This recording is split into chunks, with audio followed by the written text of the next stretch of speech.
I'm from Connecticut, one of the homes of manufacturing, and these issues are of critical importance. I have companies such as Click Bond and Industrial Heater Corporation who are engaged in this effort. These are small manufacturing companies, frequently family-owned, who have held on through the recession by investing their family money to keep going. So this issue about workforce development is critically important. You've touched on and sort of referred to the importance on co-location, whether it's for innovation for small companies, but also being near your customer, which seems to me is a very important issue of why, if we are going to get the benefit of innovation in manufacturing, it needs to be done in the United States. That has important elements that are not captured by flying our engineers to the plants in China, because I've heard that from companies, and why, in part, not just the energy dynamic changing, but also the importance of having that close innovation happening right there on the plant floor.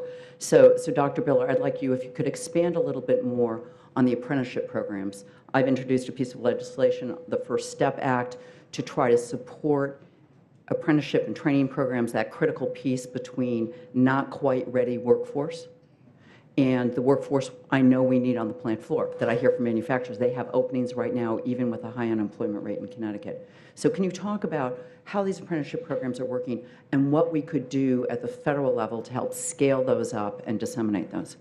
Yeah, so GE has partnered with about 190 companies to establish the Get Skills to Work program, basically trying to get about 100,000 veterans into the workforce. And there we're working with community colleges and trying to define the skills we need within our, that applies to our GE Energy business, it applies to our business in Massachusetts on aviation. We have to define those skills specifically for these people that they can use them within the factories. If we want to scale this, and I think I read your legislation, I think it's a very good idea. We want to make sure that we get certification that is truly certification. So if I look at a piece of paper that said, I'm certified in XYZ, I know what that means. And so it appears to me that a national institute could certify that and thereby giving employers the assurance that a person who has such a certificate can really do a certain job. So I think that would be the way to scale it, provide community colleges with a level of certification that they then implement. Thank you, because in part we've been approaching this, as you probably know, in Connecticut, looking at veterans as well, trying to get certification on the military side that translates to civilian, yes, and nationalized certification that allows transporting those skills from company to company and around the country, and would love to follow up with any of you on that point, because I do think that's a critical missing component that in our federal system, if you compare with, say, Germany or other countries that are nationalized, that has hampered us in our mobility, in our ability to make sure our community colleges and other training facilities have, if it's welding level 1, everyone knows exactly what that means. So you as an employer know what that means. You know where your employee is starting, because I think this is a critical component. Are there other pieces?